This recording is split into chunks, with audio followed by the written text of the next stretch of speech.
Hi மக்களே, காலை வணக்கம். எல்லோரும் எப்படி இருக்கீங்க? இன்றைக்கி சூப்பரான ஒரு கீரை, தண்டங்கீரை பொரியல் பார்த்துருவோமா? அடுப்பு பற்ற வச்சு ஒரு கடாயை வச்சு எண்ணெய் ஒரு 2 கரண்டி நல்லா கொஞ்சம் நிறையாவே ஊற்றிக்கிட்டேன்.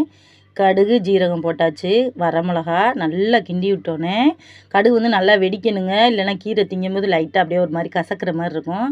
நல்லா வெடிச்சிருச்சு. வெங்காயம் நல்ல ஒரு 4 வெங்காயம், பெரிய பெரிய வெங்காயங்க. பல்லாரின்னு சொல்லுவோம். பெருசாக இருந்தால் பல்லாரி, சின்னதாக இருந்தால் சின்ன வெங்காயம் சொல்லுவோம். 4 வெங்காயம் நல்லா பெரிய பெரிய வெங்காயங்க போட்டு நல்லா வதக்கிட்டு நல்லா வதக்கணும். வதக்கணுன்னே கொஞ்சம் உப்பு, சால்ட் உப்பு. இந்த உப்பு கொஞ்சோண்டு போட்டாலே நல்லா தித்திப்பாக இருக்குது. அதனால் கொஞ்சம் உப்பு போட்டாச்சு. உப்பு போட்டு நல்லா வதக்கிடணும்.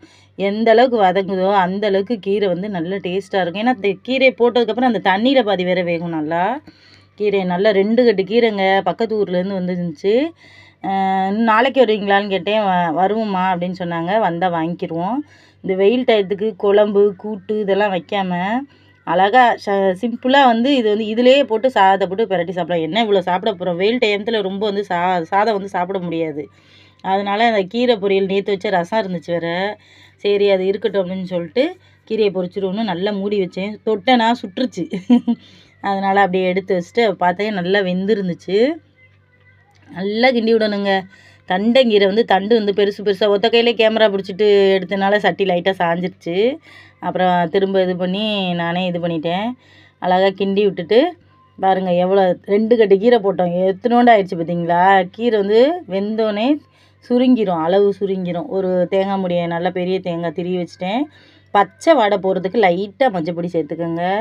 வயிற்று புண்ணுக்கு கீரை சாதம் அவ்வளோ ஒரு நல்லது. அப்புறம் அலசின தண்ணியை அந்த துகள் இருக்குல்ல, கீரை ஒரு தண்டு இதெல்லாம் செடியில் ஊற்றும்போது எலி வந்து பறிச்சிருது. அதனால் என்ன பண்ணுவேன், எல்லா தண்ணியுமே வடிகட்டி கொண்டே செடியில் கொண்டே எல்லாத்துலேயும் ஊற்றிட்டேன். நேற்று எல்லாத்தையும் சுத்தம் பண்ணிட்டேங்க. எல்லா செடியுமே சுத்தம் பண்ணி எல்லாத்தையும் கட்டி வச்சுட்டேன். கனகாம்பரம் கண்டு தான் எங்கள் வீட்டில் நிறையா இருக்குது. யாருக்கு வேணும்னா கேளுங்க மெசேஜில். நிறையா பதியம் போட்டு வச்சுருக்கேன். தொட்டி தொட்டியாக கனகாம்பரம், எலுமிச்சம்பழம், மஞ்சள் கனகாம்பரம், காக்கி கனகாம்பரம் நிறையா வச்சுருக்கேங்க. இன்னும் நாளைக்கு காட்டுறேன் உங்கள்கிட்ட. ரோஸெல்லாம் வெயிலுக்கு தாங்கலை, எல்லாமே பட்டு போச்சு. அதை பற்றி கவலைப்படலை. வேறு வாங்கிக்கிறோம் மழை டயத்தில் அப்படின்னு விட்டுட்டேன். அப்புறம் கீரையை சிம்மில் வச்சுட்டு நல்லா வேகட்டுன்னு வச்சுட்டு போயிட்டேன். உப்பு பத்தலை, அப்புறம் கொஞ்சம் போட்டுக்கிட்டேன். அடுப்பை வேகமாக வச்சுட்டு நல்லா கிண்டணுங்க. நல்லா வெந்தோடனே தேங்காய் பூவை போட்டு இறக்கிட்டோம். இந்த ரெசிபி இந்த வெயில் டயத்தில் குழம்பு சோறுன்னு செய்யாமல் இந்த மாதிரி கீரை கொஞ்சோண்டு நெய் ஊற்றி குழந்தைங்களுக்கு ஊட்டலாம். உடம்புக்கு ரொம்ப நல்லது. பிடிச்சிருந்தா லைக் பண்ணுங்கள், ஷேர் பண்ணுங்கள். ஓகே மக்களே, பாய். சூப்பராக இருந்துச்சு.